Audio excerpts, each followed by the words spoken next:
My air conditioning is blowing warm in my 1992 Ford F-250, so I'm going to recharge it and I'll show you how to do that. The things you need are a can of refrigerant. I just got this at Walmart, SuperTech kind, and you need the hose. So this hose is going to attach onto the can. You see it screws on and it has this little spike here that pierces the top of the can, and then it has a gauge and it tells you when you get into the right region when it's properly charged. I'll show you where to connect it and how to do this. The refrigerant I'm using is R134A that's readily available. You can see I just got this at Walmart. I'm adding it to an older vehicle that originally took R12. Since they've outlawed that, I converted this AC system over to R134 a few years back. So now I can use this.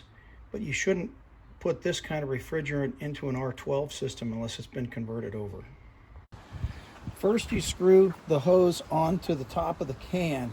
As it pierces that, you're going to hear a little bit of leaking, but you just continue to thread it on until it reaches the seal and seals up. You're going to connect the hose to the return side of the compressor. So here's the overall engine. This is the air conditioning compressor. And if you look, there are two hoses that come in.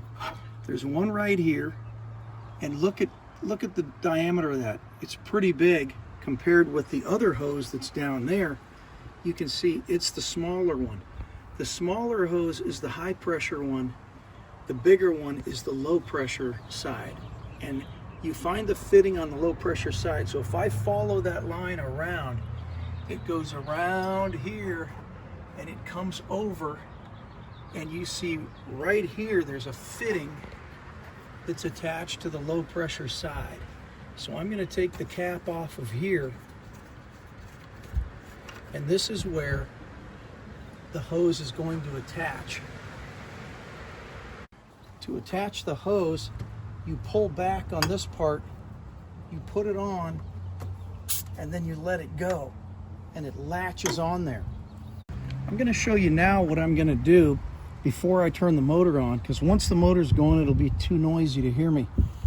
But when I turn it on, you're going to see this is going to be the low side, so you're going to see it's going to be in the red. What I do is you shake the can and you rotate it between this position and this position, and you keep doing that, and you're going to watch the needle get into the green area. It should end up between these two red lines right here when it's completely charged. It's probably going to use the entire can, so you're going to be shaking and you're going to be rotating it like this. I'm in the vehicle, I'm going to start the engine, but before I do that, I'm going to put it on max AC.